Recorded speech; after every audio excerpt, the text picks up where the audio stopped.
Hi there, I'm Angela. Welcome to the channel, or welcome back. Today I'm going to be sharing with you my sewing plans for October, plus a little peek at the second dress that I made for Project Dress a Girl 2022. If that sounds interesting, stay tuned. So before we jump right in, I have a few little bits of housekeeping to share with you guys. The first thing is that I did have some dental work done today, right up in here. So I'm still kind of numb and I feel like my voice sounds funny and my mouth is doing weird things. So if you're noticing that, that's what's going on there. And then the next thing, I wanted to give you guys a little reminder that the jumpsuit challenge is currently in progress. And that's open to any of us that want to participate, and it's being hosted by V from 85th and Wade. I'll put a link to her channel below, so definitely if you're interested in that, take a look at her channel for all the details, or her Instagram. And it's all about celebrating National Jumpsuit Day, and making a jumpsuit, a romper, a play suit, things like that. So I would highly encourage you to get involved in that if you were already thinking you might like to make a jumpsuit. I am making a jumpsuit, which I'll share with you guys here in a minute. It's part of my October sewing plans.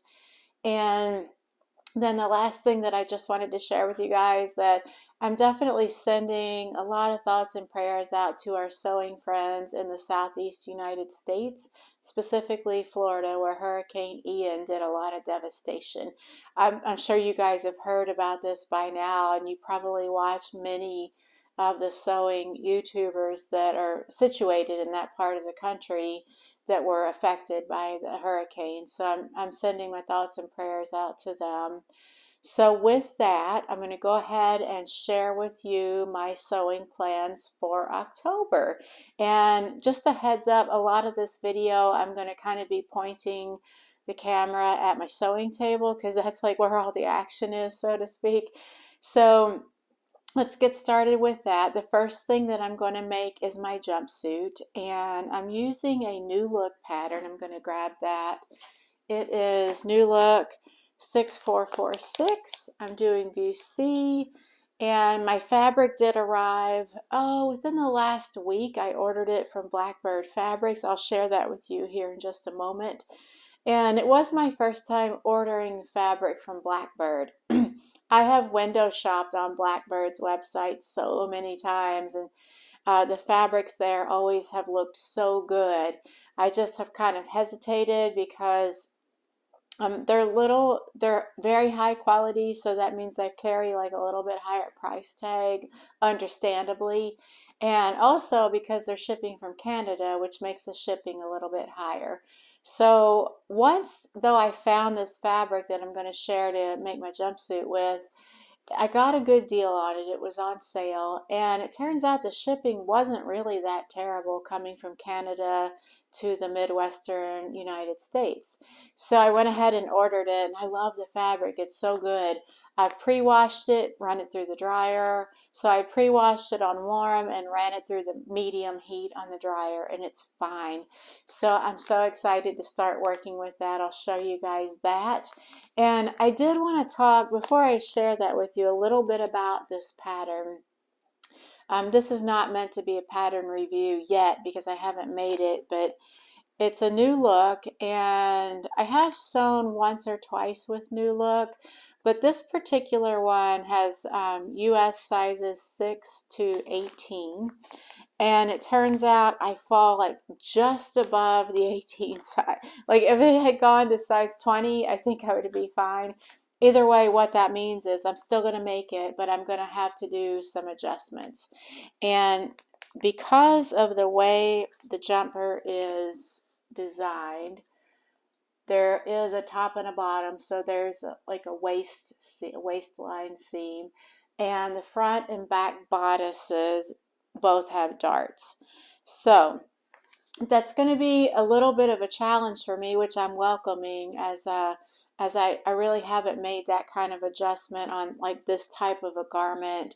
I've increased, if I've made dresses that have princess seams and I needed to size up, I've made those adjustments just fine. I think that this one might present a little bit of a challenge just because it's like a top and a bottom section, and it has the darts. So I'm embracing it as a learning opportunity. So I'm looking forward to that. Yeah, so that was what I wanted to specifically point out about the pattern. So now I am going to turn the camera around, show you my fabric, and also talk to you about the other garment that I intend to make for October. And then once we're done with that, I'll show you the second dress that I made for Project Dress a Girl this year. So stay tuned. So here's a quick look at my sewing table and everything I have going on. All of this that's laid out here is the New Look pattern. The reason why I have this McCall's pattern out is that I had such good success with these pants, and I made these like months ago, that I am going to, so I did have to make some adjustments to those pants, and I'm going to reuse the pattern pieces for those pants just for the crotch curve, because I kind of had it perfected to fit my body, and I'm going to kind of trace those pattern pieces at least in that area for the new pants, for the pants on the jumpsuit, if that made sense. I feel like I'm still kind of out of whack from my dental work, so thanks for bearing with me. And here's the beautiful fabric that I got from Blackbird. It's just 100% cotton. It's kind of a lightweight cotton. It's not really see-through, but it is lightweight and pretty, flexible. And I like the colors in it, and I love the idea of using a stripe for, grab the jumpsuit pattern, for this jumpsuit. I thought that that would look really good. And I guess I would kind of liken this to maybe a chambray as far as the hand feel of it. Yeah, but I love the colors in it. And yes, so here I've kind of got all the pattern pieces laid out on tracing paper. And even if I didn't have to make any adjustments to increase from the size 18 to what would be maybe a size 20, I would probably still trace this pattern, just because I really like the look of the pattern, and I can envision that I will want to make it again, hopefully in a smaller size at some point, but gosh, don't we all know how that goes. So anyway, I haven't traced yet, but getting ready to, but I wanted to make sure that I had my adjustments just right. I think that might be, for me, the tricky part, just because, as I mentioned before, there is a separate top and bottom section, and also because both the front and the back have darts. So for instance, this is the bodice front. You can see there's the dart right there. I don't think it'll be terrible, but I'm really trying to get away with not making a muslin. So I'm taking very good measurements, and I'm going to do my very best to make all the appropriate adjustments, and it'll fit just fine. And so enough about that. Then the other thing that I'm going to make in October is this vintage simplicity pattern. This is from 2008, so it's not like really old, but it's not new either. And I'm going to do view A, the long sleeve version, and the fabric that I'm using is this sweater rib knit that I got from Style Maker Fabrics a while back. I think I shared this fabric when I first got it, but I kind of earmarked it for that pattern and then tucked it away, but now it's time and the weather's just right for it. This fabric it's really soft. It feels good. I think it'll be really nice to wear, and I think it should do just fine for this pattern. So this pattern calls for stretch knits, of course, cotton interlock, two-way stretch knits, jerseys, novelty knit fabrics. I think that this will work because even though it's classified as a sweater knit, it's thin. It's not it's thin, similar to a jersey, I guess, as far as weight, not like a heavy sweater knit, so I think it'll do just fine for that pattern. And then the last thing that I wanted to share with you guys today is my second dress that I made for Project Dress a Girl. And I have it all folded up. I'm kind of unfolded here. I am getting ready to mail it to Mari, who will get it off to the appropriate location. Make sure it gets where it needs to go.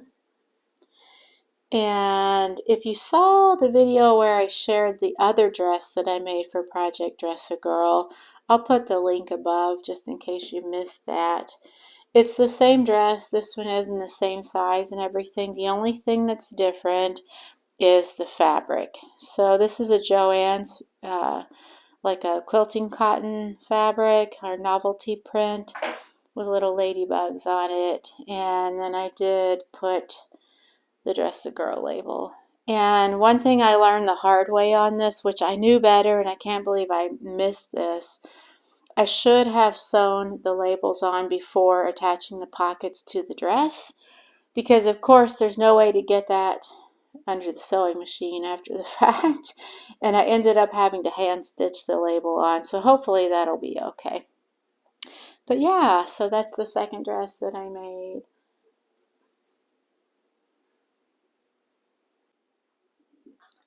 So what did you guys think? What are you guys making for October? Do you have plans, or are you just kind of winging it and see what comes up? Let me know in the comments. I love to hear from you. And that is about it for me. I will be getting back to my regular Friday evening chats for Friday Sews starting this week. I know it's been a while and I've gotten like way off schedule with everything that life has kind of presented lately. But I feel like things are kind of like calming down and I can get back to my regular Friday evening video premieres. I love chatting with you guys during those. It's so much fun. So I hope you're able to tune in. Of course, I'll give a heads up about what time it's going to be and everything like that. Likely it's probably going to be at 7 p.m. Eastern time, just because that seems to work out the best for most of the people and for myself. But definitely stay tuned for that, and I will talk to you later. Bye.